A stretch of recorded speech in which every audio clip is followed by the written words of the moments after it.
भगवा वस्त्र, नीला गमछा, हाथों में रुद्राक्ष की माला और संगम को नमन।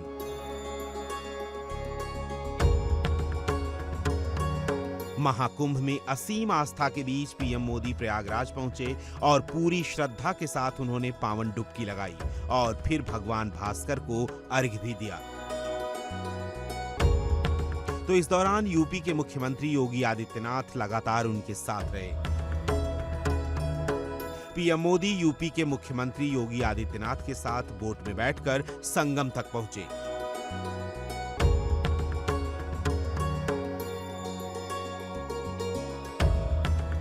तकरीबन 5 मिनट तक पीएम मोदी ने मंत्र का जाप करते हुए सूर्य पूजा की। इस दौरान सुरक्षा का अभेद्य घेरा उनके चारों ओर मौजूद रहा।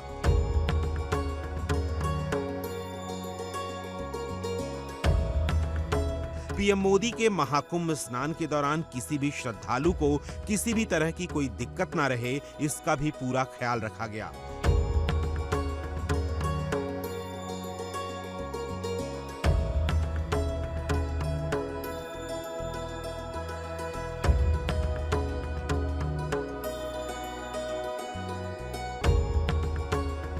बमरौली एयरपोर्ट से पीएम मोदी हेलीकॉप्टर के जरिए अरैल पहुंचे, जहां एक बोट में बैठकर वो मेला क्षेत्र पहुंचे और फिर उन्होंने संगम में पवित्र स्नान किया।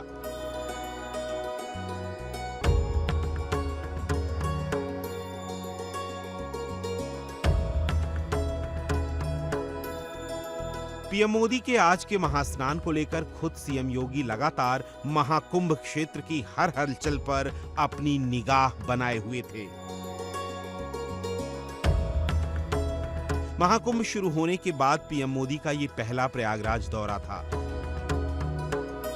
ऐसे में हर तैयारी पुख्ता रहे, इसका पूरा ख्याल रखा गया। पीएम मोदी करीब 2 घंटे तक महाकुंभ में रहे, तो पीएम मोदी और सीएम योगी को एक साथ देख हर श्रद्धालु जोश से भरा हुआ दिखाई दिया। Bureau report, India daily.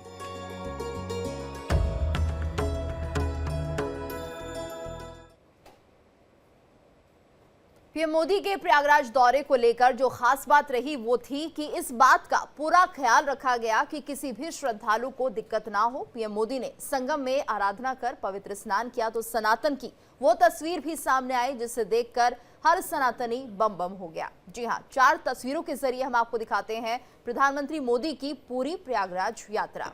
ये तस्वीर आप देखिए, महाकुंभ में किस तरह से मोदी यहां पर पहुंचे हैं और आस्था की डुबकी लगाते हुए दिखाई दे रहे हैं। उसी दौरान सीएम योगी आदित्यनाथ भी उनके साथ मौजूद रहे और वहीं लोगों का अभिवादन भी उन्होंने स्वीकार किया, क्योंकि तट पर हजारों लाखों की संख्या में श्रद्धालु भी मौजूद थे।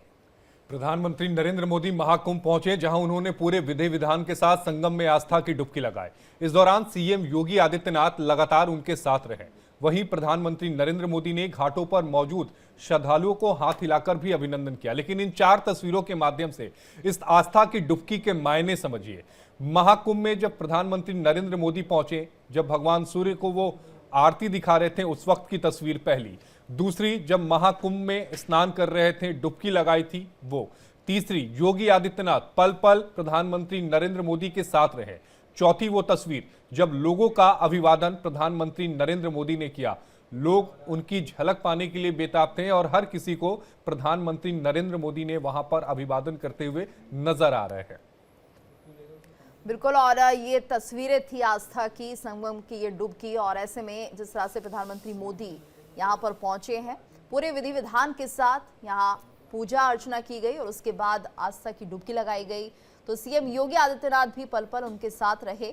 वहीं काफी तादाद में लोग तटों पर मौजूद थे और वो लोगों का अभिवादन स्वीकार करते हुए भी नजर आए, क्योंकि लोगों में एक उत्सुकता थी प्रधानमंत्री मोदी को देखने की। काफी सुरक्षा के बीच यहाँ पर वो रहे और ऐसे में संगम में डुबकी लगाए। देश के लिए अच्छा हो, जिस तरह से उन्होंने कामना यहाँ पर की और देश प्रगति करे, विकास करे, ये तमाम प्रार्थनाएं उन्होंने इस दौरान की। तो महाकुंभ में मोदी की तस्वीरें देखकर कहीं ना कहीं अभिभूत करने वाली ये तस्वीरें हैं, जहां पर संगम में जिस तरह से प्रधानमंत्री मोदी विधि विधान के साथ आरती करते हुए दिखाई दे रहे हैं। मां गंगा की आरती करते हुए प्रधानमंत्री मोदी और यहां पर विशेष पूजा अर्चना की गई।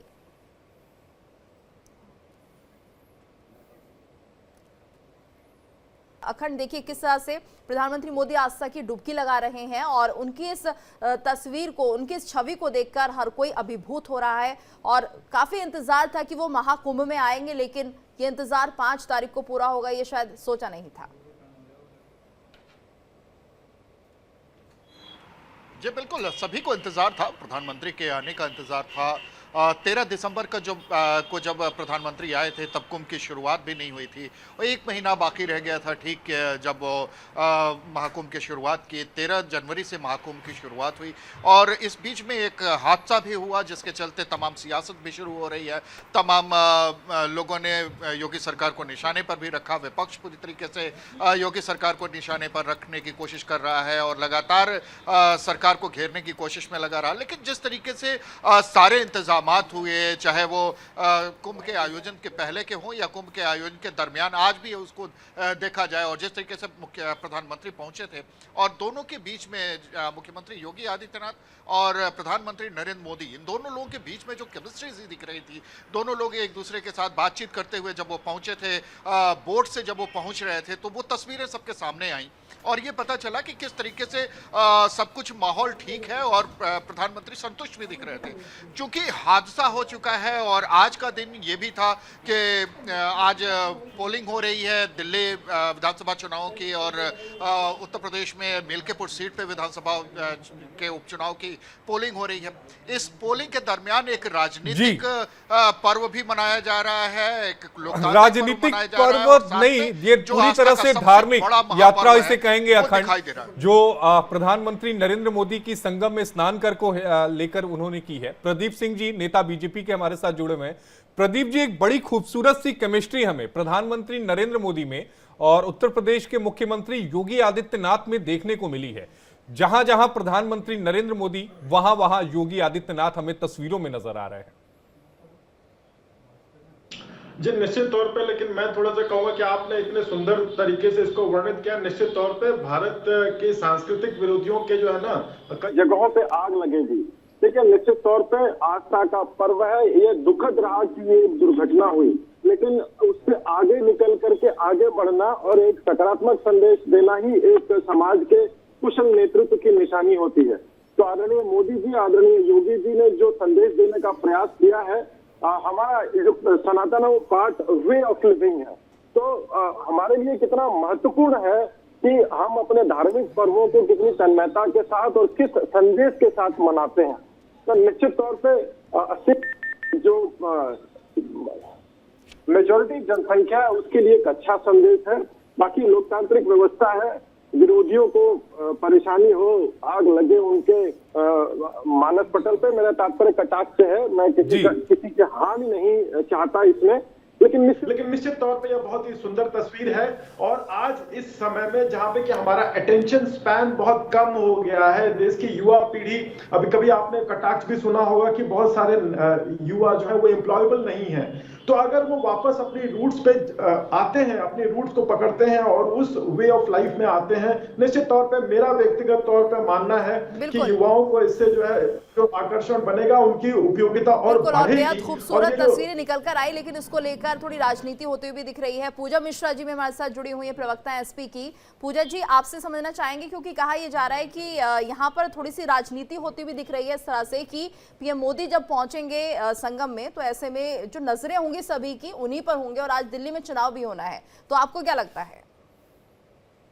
देखिए, ये आस्था का विषय है। मैं आपको बता दूं कि मैं इलाहाबाद से डिबेट कर रही हूँ। मेरे जहां से मैं डिबेट करूँ, यहाँ से 10 मिनट का वॉकिंग डिस्टेंस है महाकुंभ। तो हमने महाकुंभ को बहुत करीब से देखा है। माननीय प्रधानमंत्री जी आए, पहले हुआ तो, और आपने कहा कि किसी को जानकारी नहीं थी। नहीं, बहुत सुबह से जानकारी थी कि माननीय प्रधानमंत्री जी का कार्यक्रम 5 तारीख को लगा हुआ है। फिर हो रहा था कि नहीं, पोस्टपोन्ड हो गया। फिर पता चला कि नहीं, माननीय प्रधानमंत्री जी जो है 5 तारीख को आ रहे हैं। हालांकि पहले जो है रोडों का डाइवर्जन था, जब से भगदड़ नहीं मची थी तब तक, जब भी ये बड़े कार्यक्रम लगे हुए थे, क्योंकि मैं रिसर्च स्कॉलर भी हूँ, तो मेरे कॉलेज के पास भी वो नोटिस आई रहती है ना, यूनिवर्सिटी ऑफ इलाहाबाद के पास में, कि कहाँ कब जो है बंद रहेगा और रोडों का डाइवर्जन रहेगा। तो रोडों का डाइवर्जन भी था, लेकिन भगदड़ मचने के बाद में ये रोडों का डाइवर्जन हटाया गया। बोला गया कि नहीं, अगर जो है आपके जितने भी वीआईपी आते हैं उनको आना है एयरपोर्ट से आप जो है फिर से एयर लिफ्ट हो जाएंगे, हेलीकॉप्टर से आप चले आएंगे वीआईपी घाट पे और वहां पे स्नान करेंगे। अच्छी बात है। सनातन धर्म में हालांकि ये प्रधानमंत्री जी का हमेशा ही स्टंट रहता है कि कहीं पे अगर वोटिंग हो रही होगी किसी राज्य में तो नहीं पूजा प्रधानमंत्री मिश्रा जी, पैरेलली कुछ लेकिन कर रहे जो जिस होंगे। खूबसूरत तस्वीर का मैं जिक्र कर रहा था कि प्रधानमंत्री नरेंद्र मोदी और योगी आदित्यनाथ, वो तस्वीर आपको भी खूबसूरत लगी क्या? मुझे लगता है कि इसमें खूबसूरत या बदसूरत के मुझे सवाल ही नहीं समझ में आता है। एक जो है प्रधानमंत्री है सत्ता पक्ष के और उन्हीं की सरकार है, मुख्यमंत्री है, तो यहाँ पे रहेंगे। हमें और खूबसूरत लगता है कि जब अगर इलाहाबाद का प्रथम नागरिक जो मेयर है वो भी साथ में रहते, हम कम से कम वो समस्याएं तो बता पाते हैं इलाहाबाद की कि इलाहाबाद में समस्याएं क्या चल रही है, महाकुंभ में जो भगदड़ मची उसके बाद में क्या समस्याएं चल रही है, वो ज्यादा और खूबसूरत लगती है। मुझे लगता है खूबसूरती में थोड़ी सी कमी रह गई हुई है कि उनके सत्ता पक्ष की तो लेकिन आपने मान लिया खूबसूरत है, आपने मान लिया। नहीं, मैं ये अब आप जो चाहे उसको कह सकते हैं, चाहे आपने मान लिया चाहे नहीं मान लिया, पर ये कहना प्रदीप कि सिंह जी माननीय कुछ कह रहे थे। प्रधानमंत्री प्रदीप जी आप कुछ कह लीजिए। अरे आज तो मैं इमोशनल हो गया। समाजवादी पार्टी की पूजा जो है वैसे तो कहीं आप अवधेश जी जैसे इमोशनल मत हो जाइएगा। प्रदीप जी, अवधेश जी जैसा इमोशनल मत हो जाइएगा। नहीं, देखिए मैं नहीं सुन पाया क्या कहा। मैं कह रहा हूं कि अवधेश जी जैसा इमोशनल मत हो जाइएगा। नहीं, मैं इमोशनल नहीं हो रहा हूं। दूसरा पक्ष मैं बता देता हूं, हम सभी भारतवासी हैं, विचारधारा अलग है। पूजा मिश्रा जो है मेरी जूनियर है, उसी विश्वविद्यालय से ये अपनी पीएचडी कर रही है जहां का मैं स्नातक हूं, यानी तो ये काफी छोटी है मेरे से, लेकिन फिर भी मैं इनका थोड़ा ध्यान करूंगा। समाजवादी पार्टी की प्रवक्ता है और इतनी अच्छी तारीफ कर देंगी, पता नहीं कोई पार्टी में 4 दुश्मन और खड़े हो जाएंगे, तो मैं उसके लिए थोड़ा चिंतित हूं। बाकी तो चलिए, इस पर राजनीति इतनी भी नहीं होनी चाहिए, ठीक है। हमारे साथ महंत रामदूत दास जी भी जुड़े हुए हैं, हिंदू धर्म गुरु हैं। महंत जी, आपसे आज के दिन के महत्व को जानना चाहेंगे। आखिर प्रधानमंत्री मोदी ने 5 तारीखें क्यों चुनी है? देखिए गीतू जी, पूरे महाकुंभ में 45 दिन एक विशेष दिन के तौर पे हैं और माननीय मोदी जी ने ये तिथि चुनना या उन्हें बसंत पंचमी चुनना चाहिए था या कहीं और तिथि चुनना चाहिए था, एक अलग विषय है। लेकिन मुख्य बात यह है कि देश का एक कुशल शासक जो धर्म को समझता है, धर्म को जानता है और जो समस्त धर्मों का आदर कर रहा है, तो मुख्य बात है ऐसे धार्मिक आयोजन में देश के पंत प्रधान का सम्मिलित होना और कुशल जो उत्तर प्रदेश के शासक हैं माननीय योगी आदित्यनाथ जी, उनका इस तरीके से कुंभ का ध्यान रखना, ये अपने आप में भारत की एक नई दिशा को दिखा रहा है कि भारत अपनी संस्कृतियों से इसी वजह से विश्व पूजनीय रहा है।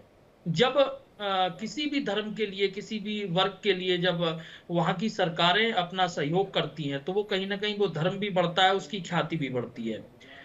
विशेष तौर पे तो ये है कि मुझे नहीं लगता कि ऐसे कोई धार्मिक दौरे, चाहे वो किसी भी धर्म के हों, उन पर राजनीति की कोई आवश्यकता है और राजनीति करनी चाहिए। मुख्यतः जो राजनीतिक लोग हैं उनके लिए और भी मुद्दे हैं, चुनाव हैं, रोजगार है और अन्य कई ऐसे मुद्दे हैं, लेकिन कुंभ अपने आप में एक सर्वस्वरूप है और देश के प्रधानमंत्री का इस आदर भाव में कुंभ में सम्मिलित होना, ये अपने आप में देश के लिए एक बहुत अच्छा उदाहरण है और उसमें सभी को अपना सहयोग देना चाहिए। क्योंकि आज भारत में जो स्थिति बन रही है, कई लोग यहाँ विपक्ष है या अन्य और वर्ग के नेता हैं जो कह रहे हैं कि कुंभ में वो जाए जिसे पाप धोना हो या कुंभ वो स्नान करे जिन्हें कुछ इच्छा हो। लेकिन मैं उनसे पूछना चाहता हूं कि भक्ति 2 प्रकार से होती है, एक स्वार्थ की भी होती है, एक निस्वार्थ की भी होती है। कभी कभी भगवान से के पास तब भी जाना चाहिए जब अब आपका कोई स्वार्थ ना हो, निस्वार्थ भाव से भी। बड़ी अच्छी बात आपने कही कि भक्ति जो है स्वार्थ और निस्वार्थ दोनों होनी चाहिए। पूजा मिश्रा जी, आप सुन रही होंगी, महंत राजू दास ने बड़ा साफ, रामदूत दास जी ने बड़ा साफ कहा कि निस्वार्थ होके भी तो करना चाहिए ना, हर जगह स्वार्थ को क्यों देखना, वो चश्मा क्यों लगाना जिसमें हमें मुझे लगता है कि प्रधानमंत्री जी को समझाना चाहिए ये बात कि एक तरफ पैरेलल चुनाव चलेगा, फिर आप वहां पे जाकर के धार्मिक, मैं आडंबर कहूंगी, क्योंकि अगर वो यहाँ पे आए थे, इतने लोगों की मृत्यु हुई, लगातार लोग परेशान रहे, मतलब धर्म को मानना समाजवादी पार्टी की नजर में आडंबर हो गया क्या? नहीं, धर्म को मानना आडंबर कैसे हो गया? क्या बात आप कह रही है कि आडंबर है? धर्म को मान, वो भाई प्रधानमंत्री नरेंद्र मोदी सनातन को मानते हैं ना, तो सनातन को तो हम भी मानते हैं। सनातन मानना कब से आडंबर हो गया? जब तो फिर आप आडंबर किस चीज को कह रही हैं? जो वो कर रहे हैं, जो कृत्य कर रहे हैं, मतलब संगम में स्नान करना आडंबर हो गया क्या? माँ गंगा को आरती दिखाना आडंबर हो गया क्या? को आशीष जी मेरे मुंह में डालना चाह रहे तो ऐसा नहीं हो पाएगा, आपको मेरे शब्द सुनने पड़ेंगे। मैं आपके शब्द सुन रहा हूँ पूजा मिश्रा जी। आप मुझे 1 मिनट भी फ्लो में बोलने नहीं दे रहे हैं। आप बोलिए ना। आप लगातार टोक दे रहे हैं। आशीष जी देखिए, अगर आप महाकुंभ में आए थे तो पहली जिम्मेदारी आपकी बनती थी कि जिन लोगों की मृत्यु हुई उनके हालचाल लेते, जिनके परिवारजन थे, आप उनसे मुलाकात करते। एक बार आप आए थे यहाँ पे, जो वर्कर्स थे आप उनके पैर पखारे थे। आज अभी जो है, जो इलाहाबाद की जनता है, जिन लोगों के परिवारजनों ने अपने लोगों को खोया है, वो पीड़ित है, आप उनको एक्नोलॉज ही नहीं किए। और यहाँ पे भी जो लगातार प्रशासन छुपाने का कार्य करके चली जाती है। जिस दिन ये हादसा हुआ था प्रधानमंत्री मोदी तो पूरी नजर बनाए हुए थे इस हादसे पर, पल पल का अपडेट ऐसे कौन सी नजर बनाए हुए थे कि जो आने के बाद में उनसे चर्चा नहीं कर पाए? ऐसी कौन सी नजर बनाए हुए थे कि जो अभी आप यहाँ पे हैं, आप संगम में थे, तब आपने जो चर्चा नहीं कर ली? ऐसा कौन सा नजर बना रखा हो? तो आपका ध्यान रहा था दिल्ली में चुनाव हो रहा है कि at the same time voting की चर्चा महंत राजू, महंत जी से जवाब ले लेते हैं। महंत जी आप कुछ कहना चाह रहे हैं, फिर प्रदीप जी आपके पास आएंगे। मैं 2 प्रश्न पूजा जी से करूंगा, सिर्फ 2 प्रश्न, और बड़ी शालीनता से मैं उत्तर भी चाहूंगा। कि पहला आपने कहा कि ये माननीय प्रधानमंत्री जी का आडंबर है, तो पूजा जी आपके मुख्यमंत्री अखिलेश यादव कई बार मुख्यमंत्री आवास में इफ्तियार की पार्टियां करा चुके हैं, क्या उनका भी वो धार्मिक आडंबर था? और दूसरा प्रश्न कि आप ही की सरकार के निर्देशन पर अयोध्या में कार सेवकों पर गोलियां चलाई, उसमें साधु संत मरे थे, क्या आपके उस समय के मुख्यमंत्री उनके घर पूछने गए थे कि उनके घर वालों के क्या हाल है, उन्होंने क्या खोया, उनके बीवी बच्चों के क्या हाल है? आज आपको आडंबर लग रहा है, आज वो भगदड़ में जो लोग हताहत हुए उनसे आप मांगते हैं कि आपका प्रश्न पूरा हो जाए तो मैं जवाब दे दूं। करवद्ध निवेदन है आपसे संत जी, करवद्ध निवेदन है आपसे संत जी कि अगर आप संत है और महंत है और आप संत की ही बाड़ी बोलना चाहते हैं तो पॉलिटिकल चीजों से जो है दूर रहिए। आप जो है अभी पॉलिटिक्स नहीं संत है, धार्मिक है, डोंट इंटरप्ट मी। मैंने आपको इंटरप्ट नहीं किया, आपका प्रश्नों का जवाब दे रही हूँ, जवाब दे लीजिए महंत जी। मैं आपका सम्मान करती हूँ कि आपने भगवा पहन रखा हुआ है, आप अपने सामने धर्म गुरु लिखते हैं, उसका जवाब दीजिए। आप अगर धर्म गुरु है तो धर्म की बात करिए ना, आप धर्म की बात करें। जब जो है पद्म विभूषण दिया जा रहा है, धर्म की बात करते हैं, आपकी पार्टी एक विशेष धर्म की बात करते हैं, आपकी पार्टी मुस्लिमों की पैरवी करती है। पूजा जी, मान जी धर्म तो है ही, लेकिन इस देश के नागरिक भी हैं।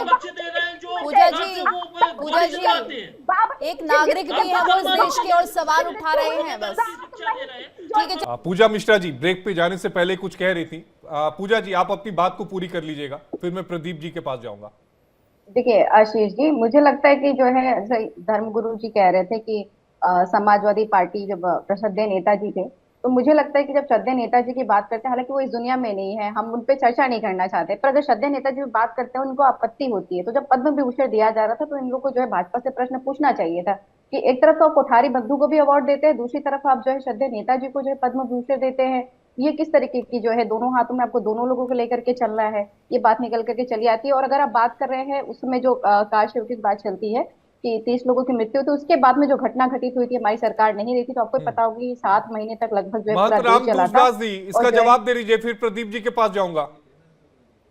देखिए, कहीं ना कहीं किसे क्या सम्मान मिला वो एक राजनीति है, और राजनीति में कई जगह मैंने ऐसा देखा है कि आज बीजेपी भी उस तरीके से निर्बल नहीं है। मैं किसी के पक्षधर नहीं हूं, मैं वो प्रश्न करता हूं जो सनातन पे जिन्होंने प्रतिघात किए।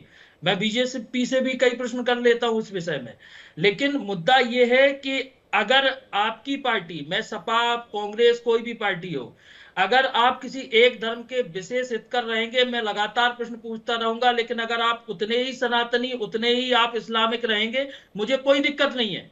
लेकिन जब अगर मोदी जी, मैंने प्रश्न इसलिए पूछा आपसे कि आपको अगर मोदी जी का यहाँ कुंभ स्नान आडंबर लगा, तो आपके हिसाब से वो भी आप आडंबर कर रहे थे वोट बैंक की राजनीति के लिए, तो फिर कहीं ना कहीं समानता रखिए।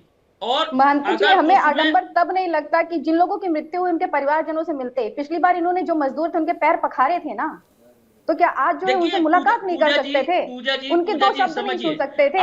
उनकी आपको पीड़ा को समझिए। एक्नॉलेज नहीं कर सकते थे? आप सोचिए कि देश का प्रधानमंत्री आया आप हो पूजा और जी इतनी बड़ी समझिए, घटना घटित मेरी हुई हो, बात वहां पे उस प्रदीप जी घटना से एक को रिएक्शन ले acknowledge भी लेते ना हैं, करना, समय कम ये बचा कैसी है। बात प्रदीप होती जी है? 30 सेकंड आपके पास, फिर अखंड मैं आपके पास आऊंगा।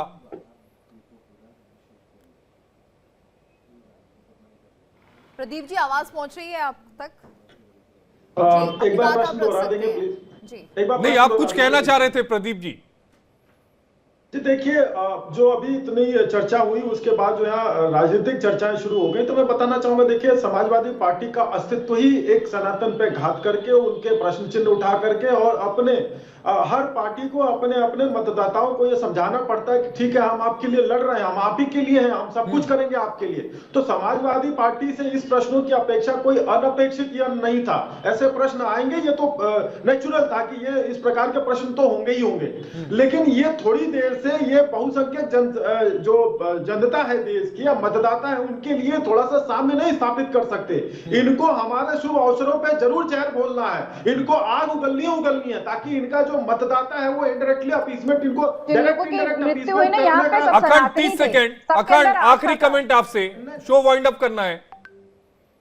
देखिए, ये वो चाहे कोई भी अवसर हो, अपने ये बिल्कुल, देखिए तस्वीरें तो बता रही हैं कि हाँ केमिस्ट्री अच्छी है। हम जिस मसले पे बात कर रहे थे, कुंभ को लेके, कुंभ का जो आयोजन है, हाँ बहुत सारी शिकायतें बहुत सारे लोगों को हो सकती हैं, राजनीतिक नज़रिए से इसे अलग अलग तरीके से देखा जा सकता है, लेकिन महाकुंभ में प्रधानमंत्री के आने का एक वादा था जो 5 तारीख का ही था, आज ही के दिन का वादा था। पहले से प्रोग्राम तय थे, आज उनको पहुंचना था, वो पहुंचे भी। हालांकि बीच में बहुत सारी बातें ऐसी आई कि शायद वो प्रोग्राम चेंज करेंगे, अफवाहें थी, वो अफवाहें खत्म हुई। और आज जिस तरीके से उन्होंने आस्था की डुबकी लगाई और जिस तरीके से मैसेज दिया, वो मैसेज राजनीतिक भी है, वो मैसेज सांस्कृतिक भी है, वो मैसेज आध्यात्मिक भी है, और भारतीय सौहार्द का एक कहीं ना कहीं मैसेज भी निकल कर सामने आया है। तो कुल मिला के एक यात्रा ऐसी रही जो महाकुंभ की यात्रा थी, जो प्रधानमंत्री के आने की वजह से एक नए दृष्टिकोण के साथ सवाल उठ रहे हैं, शायद वो नहीं उठने चाहिए क्योंकि आध्यात्मिक यात्रा ये ज्यादा लग रही है। और